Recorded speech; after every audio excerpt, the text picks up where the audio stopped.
Hello, TBR fans. Welcome to another episode of Talking About Rock. I'm your host, Rob Edwards. My co-host, Gerry Smith's in Nashville. He's got some news for us, stuff going on there. Gerry, how's it going?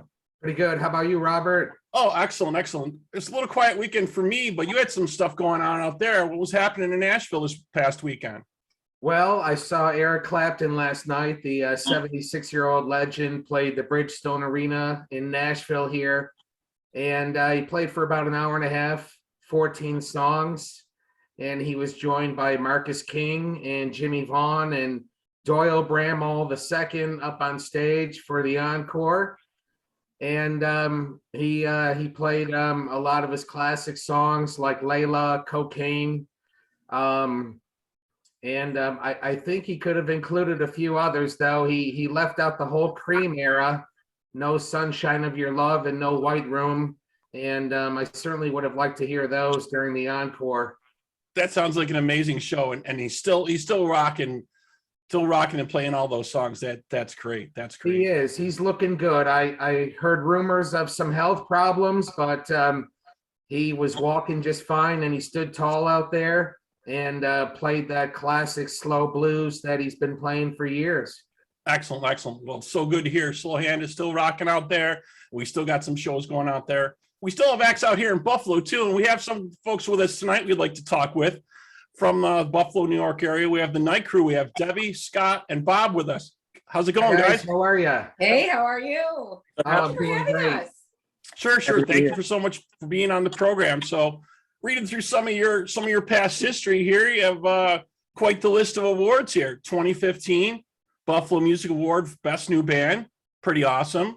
2016, you guys were nominated from Buffalo Music Awards for Best Rock Band, Best Female Vocalist. And in 2018, you finally nailed it. You had Best Rock Band, Best Female Vocalist, and Best Rock Guitarist. Very, very nice. Nice accolades. Exactly. Thank you. Awesome. So who would like to start out with, and maybe start with a little history of the band and kind of tell us, how this all came about? Maybe I will, since I'm the only one left that's remaining original. But started the band in 2015. Took my knowledge from my former band that had abruptly fallen apart, and decided that I wanted to do bigger and better and achieve more goals. And so we're here, and we are just killing it lately because I got those guys. We also have David Miller Jr. on bass. He cannot be on the meeting this evening, but he's incredible. And I just love these guys so much. I think our chemistry is apparent, and I think our zest is apparent, and can't wait for next summer now at this point. Right, boys? I know. First day of fall today, right? You're right. Yeah. That's awesome. That's awesome. You guys have been at it since 2015, but you guys also been in the local music scene for a while. And I don't know if Bob or Scott want to chime in and kind of tell us, how was it back in the day? Maybe take us back in time a little bit. How was it in the 80s? How has it changed in the local rock scene in Buffalo? Yeah, I think I go back the longest. I mean, I was in bands in college in the kind of 86, 87 era, and it's funny that one of the bands I was in was kind of in the nomination process for those same music awards that you're talking about, whatever, 20 something years later, but more than 20 years later. But anyway, I think, I mean, it in a lot of ways, the music scene is exactly the same. You still have, you got, the agents that kind of have exclusive rights to clubs. And if you want to get in that club, you got to talk to this agent, and you'll never play at that club because this agent controls it. And he doesn't like you, or he doesn't know you, or whatever. So a lot of that stuff's been going on forever. But I think the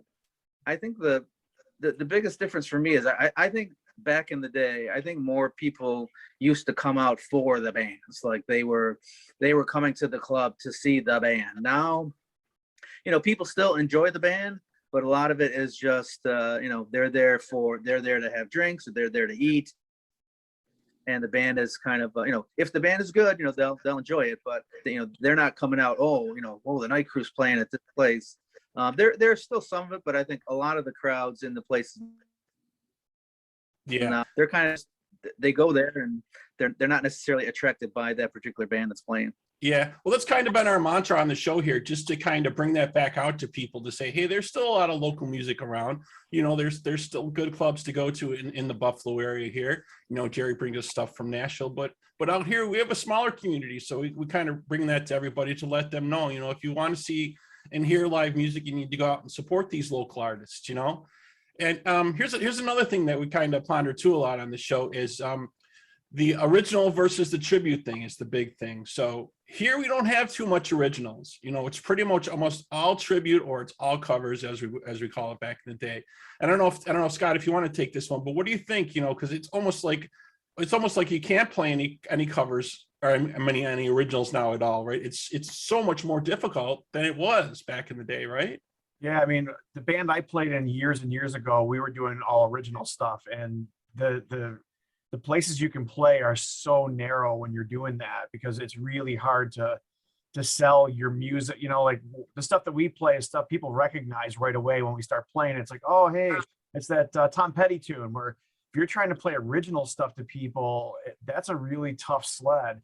You know, I would say. So, you know, what we're doing is, I like the original thing in the sense of, you know, you feel like you're really creating something, but this definitely gets much more audience reaction. It's a lot more fun because people know what you're doing and they know what you're up to. Yeah, I think the conclusion that Gerry and I have kind of come to is since concert ticket prices are so crazy, right? Because you don't wait for an album to come out anymore. You don't wait to hear your favorite band. They're streaming on Spotify or whatever music source, Apple Music, whatever you want to call it. You get the music from there, right? And so now you want to see your band, it's a couple $100 to see whoever. But if you can see a really kick butt, you know, tribute band, you know, almost as good, right?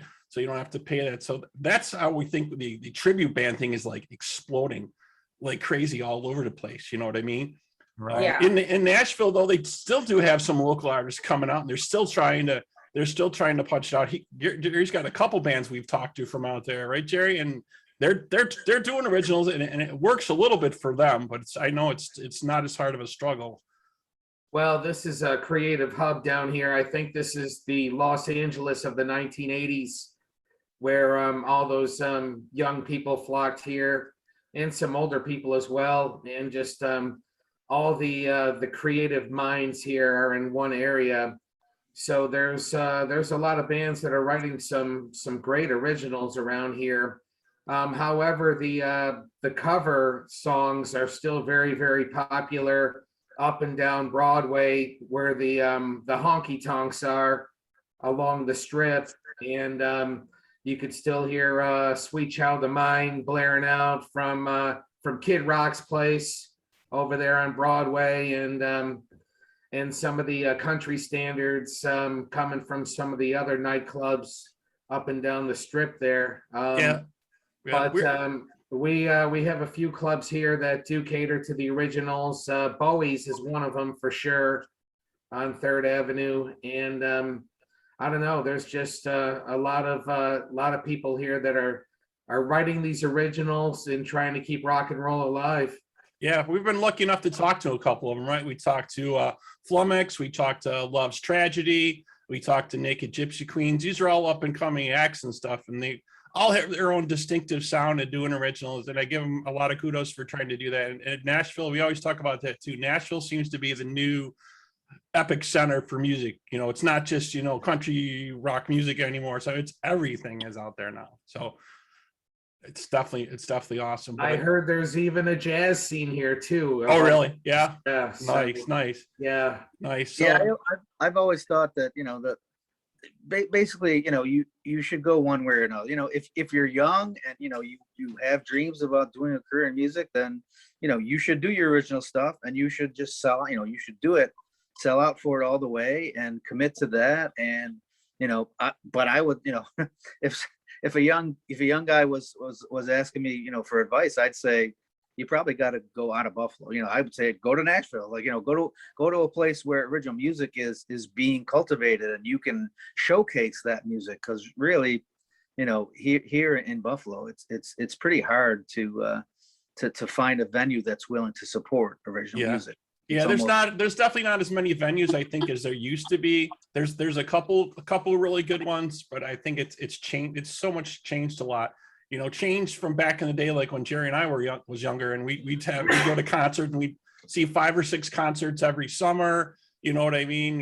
You're sleeping out for tickets. You know, I think we were talking about this before. You know, oh, you got to get the shirt from the concert we were at. You know, you got to show that the next day, right? You know. Well, you could afford those things back then too, the tickets and the shirts. But I mean, Clapton last night was $155 at the box office, and I just happened to luck out and didn't have to pay that much. But that's what the tickets were going for when I walked up to the box office. Yeah, it's just gotten crazy. It's crazy, you know. And I think, speaking of concert tickets, I think Debbie's got a story about tickets she won at one point, right? From a local station, right? Try. Okay, I tried to win tickets to see Van Halen years ago. The original station? lineup. What station were you calling to win tickets? Either I think it might have been The Edge at the time or 97 Rock, but I caller 10 had to sing the song that they were playing, and if they sang the song, then they would win the tickets. Well, I was caller 9. I was so upset because I came home. I told my husband, I said, I was caller 9, one more caller away. All I had to sing was Deep Tropical Love. And he said, what song is that? I said, you know, Deep Tropical Love. And he goes, you mean Ain't Talking About Love? I'm like, okay, I didn't know those. We're a little off on the lyrics there, but he says they'd still be playing that today. Oh yeah, you'd be like a constant clip if you had gotten me on the air saying that. How humiliating! I'm so glad. You would have been, knows me, everybody that knows me will tease me with Deep Tropical Love. I just thought those were the words. It could be an original. It could be your original. Exactly. I've been looking all my life for Deep Tropical Love. Right. Right. Right. It could be a fun original, right? There you go. You know like when you go to concerts and you're like kind of like to the side of the stage and you can see the monitor that's really a teleprompter with the lyrics scrolling. Right. Yeah. That'd be me because I screw lyrics up that I know up and down, backwards and forwards. I'm a lyrics murderer. Well, a lot of folks have like an iPad or something. I noticed they have the lyrics sometimes on that, you know, or if they're more comfortable. I don't think if you're, you know, a national touring band, they have the iPads. I think they have the teleprompters, you know. Well, I've seen so many use them, but I mean, that would be me because I just, and then it takes me forever to learn the right words. Debbie's got her iPad, and we do Come Together by the Beatles, and some of those lyrics are totally wacky, and I have to sing backups, and I look over at Deb's shoulder to look at her iPad because I'm like, I don't know what the heck they're singing about. But, it's so funny that you're pointing that song out because I always tell people that's the one song I'll never be able to remember the words because they make zero sense. No, usually so songs goofy. Tell stories. There's no story in that song.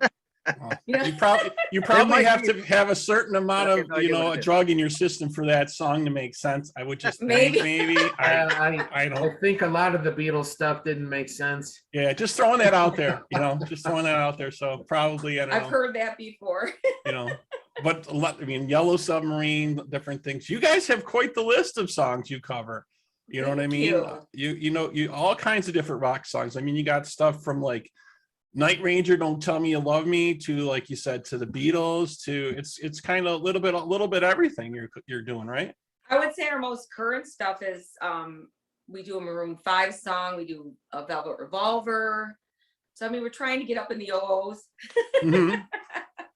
Yeah, we're kind of all the way through the decades, but we have a very lively debate when it comes time to picking songs, and because we all have pretty diverse tastes, but a lot of what comes into play is like we want to play the things that people are going to enjoy. So we try not to play what I call vanity songs, which is just like, hey, this is a song that we love. We don't care if people hate it, but so we try not to do too many songs that are for us. Like we want to enjoy what we're playing, but I'd say our number one goal is to things that people are going to recognize and enjoy and have fun with.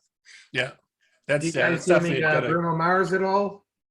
No Bruno Mars. No, but we should. You That think? always gets him out on the dance floor. Yeah, absolutely. Well, Yeah. Debbie's big about, like I said, we have a lot of these discussions, and Debbie wants to do more current dance stuff like Pink, for example. And so we're so people that knew the Night Crew back when it first started would probably howl in disdain about the fact we used to do a lot of more STP and more heavier stuff. And it seems like we're moving to more danceable current stuff, and like if that's what people want to hear, like we're there. And Right. I just know that I love Bruno Mars, so I'm if somebody wants to suggest that, I'm down with it. I just know if girls are dancing, the guys are standing there watching and they're staying. So Oh, that happens here, believe me. I bet. Yeah, it's always Gerry- me and Gerry, 15 women out on the dance floor. That's not a terrible thing for me, though. Jerry, Odds. I don't know if you can hear me, Jerry. Yes, Have you met Jillian Eliza? She's here from Buffalo. I have not. Oh, you have to check her out. Can Yeah, you we spell played the name? award show night with, she was on the same docket as us the night that you were, she's in Nashville now. She's awesome. Tell Same- me the name again. Jillian Eliza. Aliza. Yeah, she's a Buffalo girl. Yeah, and like I said, we shared that big show that night. So yeah, she's great. Check her out. Tell her hello. Yeah, look for her. Nice. I'm sure There's you so guys got many some of them clips out from there. all you. What's that? I said there's so many artists out here. Yeah, you guys got some clips of that probably, I'm sure, for the different. Do you have a clip from that on your site or I don't. not that I one? don't. Okay. No. The thing is, that's another thing that is a hardship. Truly, I think, is cell phone audio. It's just so. Yeah. It's not. Yeah. Yeah, we've had our issues with that. Both Jerry and I have tried different things in that.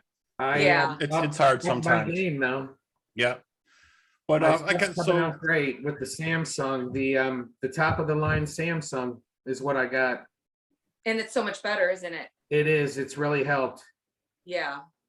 Yeah, I've noticed that too. we played a show at a really kind of a cool old fashioned theater here called the Rapids Theater in Niagara Falls, and we were lucky enough that they have a house kind of a house sound guy that was like, hey, I record the bands when they play here, so we were lucky enough to be able to do those recordings, and pretty much all the YouTube videos that are on our site, our website, nightcrew with the K.net. Are links to that, the recordings from the Rapids show, and they turn out really well. That was actually kind of a turning point for us, when we started posting some of those videos of our newest incarnation of the band, and that really it took off. A lot of venues were reaching out to us like, hey, we caught your video, we want to have you play, and it really opened some doors for us. Yeah, I was watching some of the videos from there. That's such a great venue to play at. It's beautiful, you know what I mean? And a beautiful stage, yeah. And especially the Rush, the Spirit of Radio. I mean, because I was getting, for days after the Rapid show, the first one we played, we had opened for Kiss This, and that's how we ended up getting our own show there. And I was getting, and I'm sure the guys were too, text messages, messenger messages, all kinds of stuff about that video, because I think people were surprised. Yeah. And that song was my nemesis. Not so fully charted. It's not so fully charted, is it? God gave me one-on-ones to learn. That's a great song. Robert, you talk about lyrics. I mean, that's probably as good as it gets right there. Yeah, Rush was so intense with the lyrics that he wrote. Is just amazing things. Oh, and Yeah. I think that's one of their greatest songs ever right there. Yeah, Spirit of Radio. It's got everything, including that little reggae fill there. Reggae. I love that. Yeah, he was amazing lyricist. It's just such a loss. It is a huge loss. But And it's happening more, it's happening too often. All of our heroes, it's I know and I think we're going losing young. a lot. Yeah. Yeah. Gerry was talking about Eric Clapton, and I've caught a couple snippets of the Genesis tour that's just starting out, and it kind of makes me sad because, like, I mean, Phil Collins is a huge, a huge influence for me, and I couldn't be a bigger fan of Collins, but he looks frail, and his voice is so weak compared to what it used to be, and it pains me I wouldn't go. Like, I'm as big a Genesis fan as there is, and I can't go because, like, I want to remember the way that they were at the peak of the Mama tour I was at. Right.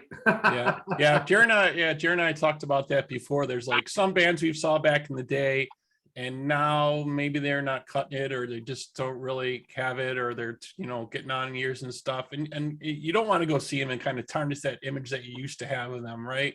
Exactly. The one that comes up quite a bit is Vince Neil from Motley Crue. Yeah. I was lucky enough to see them back in the day on the Shout at the Devil tour with Ozzy when he came here for Bark the Moon, and they were amazing from what I remember. It was a heavy party night for me, but so it was a good show, and it was great to see the crew, and they probably will never be as good as they were on that tour. You know what I mean? Poor Mick Mars, though. I mean, it's awful that I don't even know how he still performs. Yeah. But he's got are they going to tour again, or weren't they supposed to pre-COVID? Yeah, with Jed and Def Leppard on the stadium tour. Yeah, that was it. Yeah, that's been a big debate too ever since the back and forth with all that, and then Vince, they canceled the tour or postponed it, whatever you want to call it, and then Vince decided he was going to do some solo shows that, as we all know, didn't turn out so well, and he had to cancel those, and I'm sure there was a lot of backlash on him. And then a couple weeks ago, we see him in rehab, we see him in medical places, and some of that extra poundage that we all need sucked out. But we wish him well. We hope he can get back on the horse, as it were, start performing, and we see the stadium tour, and we see him back to what he can do. You know what I mean? I know he was struggling. Yeah, you know what? I don't know if you went to see Guns N' Roses a couple years ago, but I'll tell you what, they came back like they were amazing. So yeah, I saw band that actually reunited, and it was so good. Yeah, I saw Guns when they came here, and they were here with Metallica at Rich Stadium back in the day, and that was an amazing show. That was great. I mean, I think we had to wait an extra hour for Guns N' Roses because they kind of play their music when they want to, but it was a great show. You know what I mean? It was kind of worth the wait. Now I don't think I would probably go. Maybe I would go see Mammoth for sure, because I definitely want to check out what Wolf is doing. But yeah, that would be something new, right? Oh my gosh, I love it. He's so talented. Yeah, I'll tell you what too. An artist I saw last year, and they're coming back in a month, and I'm going to go see him again. The Tubes, and they've been playing forever, and their vocalist still sounds. I don't know how he still can sing, because I'm sure he's had more drugs in his system than any good, but he still sounds good. So, like, I applaud the people that still can do it, but yeah, like Phil Collins, man, that is painful. Yeah, definitely. I saw the Tubes 2 years ago open up for Loverboy at the Ryman Auditorium. Oh man. Yeah, Fee still comes out dressed like a woman there for White Punks on Dope at the end. He's still a wild man. Yep. He is. Yep. With the high-heeled shoes and everything. Yeah. So that might account for why cover bands are so popular too, is like you get to go out and see music performed the way it's supposed to sound, where sometimes, like you said, like David Lee Roth, for example, I can't even listen to the last live thing that Van Halen did because he's so awful. Like, I'd much rather see a cover band play a Van Halen tune and get it right, as opposed to listening to like what they were sounding like on that, was it Live in Tokyo, I think is the last album that they did from the Tokyo Dome. Yeah. I feel like, I'm sorry, go ahead. No, go ahead. I was going to say, being a cover band versus a tribute band, being a cover band, we have more liberties to not have to be quite as spot on every little thing as a tribute band. Tribute bands, the pressure. Right. Right. That's the difference. Different friends and tribute bands, and they are held. Yeah, that's Yeah. the dividing line. If you're going to see a tribute band, they better kill it and they better get as close to the real deal as they can, Exactly. you know. But we talked a little bit earlier too. I want to touch base again a little bit about when everything kind of got shut down and we had everywhere was doing lockdown for COVID and stuff, and stuff got canceled and there weren't shows and stuff like that. So you guys are what, still practicing together online, or? Yeah, This is we, my microphone. yeah, we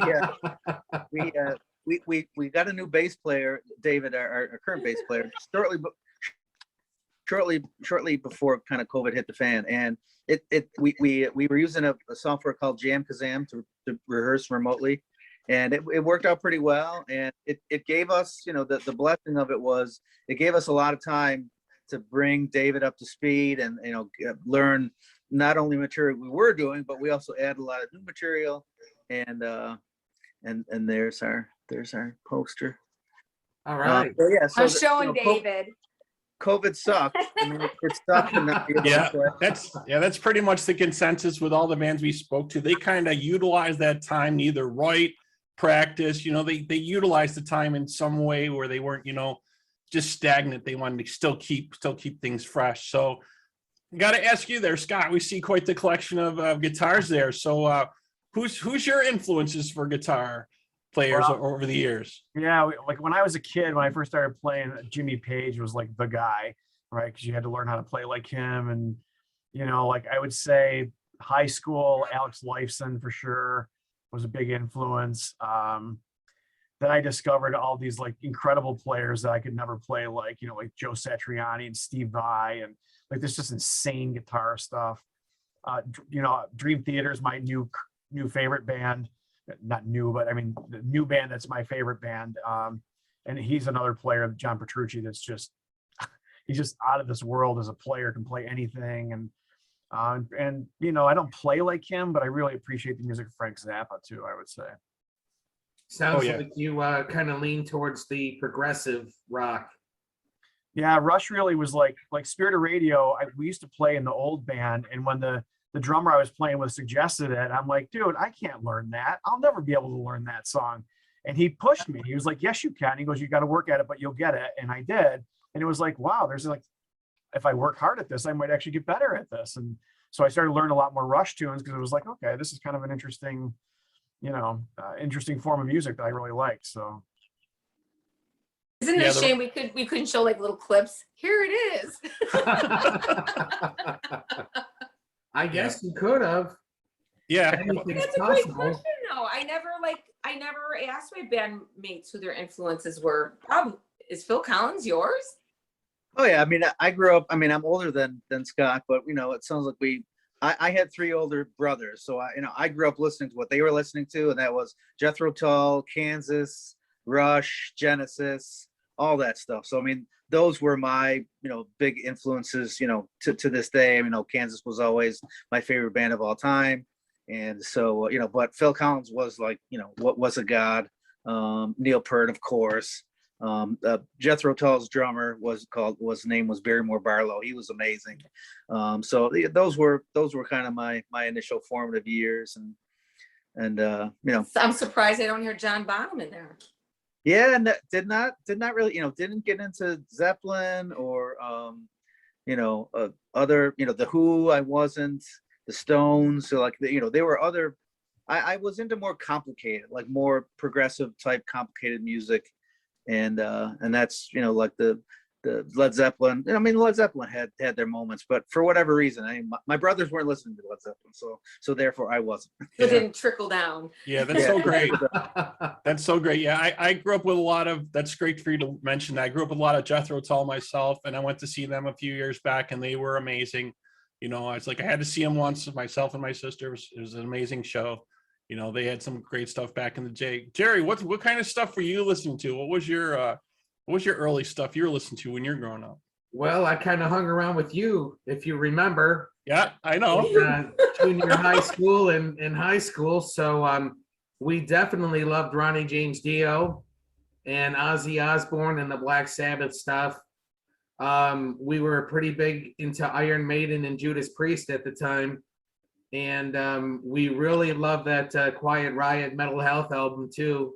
Yeah. We were talking about that a little bit, before the show, how that kind of kicked off the whole thing. You know what I mean? I don't think people realize that when that album came out and that hit #1, that was like the beginning. It like rang the bell for heavy metal. It's like, it's starting now. I don't think anybody really kind of realizes that. And just want to give a shout out to Rudy Sarzo. So glad to hear that he's back where he belongs in Quiet Riot. He's played with everybody, that guy too. I mean, he's appeared on so many albums and played in so many different projects. Oh, I know. I think he's like, in my mind, he's the quintessential 80s bass player, because he played, like you said, he played with everybody. He played with Whitesnake. He played with Ozzy. He played with Quiet Riot. You know what I mean? If you were listening to metal in the 80s, you were listening to Rudy Sarzo. Oh, yeah. Simple as that, Or maybe Jimmy Bain, who played with Dio. Yeah, Dio had some great performers, no doubt. So I think so this has been awesome. My mic cut out there for a moment. Sorry about that. So if folks want to get more information about you guys, where can they go to get some more dates, or do you have dates coming up that you'd like to share with us? Or Go ahead, boys. Well, thenightcrew.net is our website. So they can check you out on there. Night with a K. Night with a K. And we're on Facebook. There's still two. There's a night crew, a bunch of older gentlemen from England, I think. But That's we're not that. I'm a girl. We got the right night. But we have one more show coming up October 9th. It's at the Isle View in Tonawanda. But after that, we don't quite know where the clubs are going to go as far as COVID, and whether, we've been kind of playing outside pretty exclusively this whole summer, and it's been great. But, once the weather turns, like we're on a wait and see in terms of what happens with the scene after that. We did get a pretty interesting one, though, that we're going to be playing in February, and Nashville's in Rochester. Our first time playing in Rochester. What is the date of that one, boys? Do you remember? February. It's on the website. It's on the website. It's on Facebook and it's on the website. Yeah. Awesome.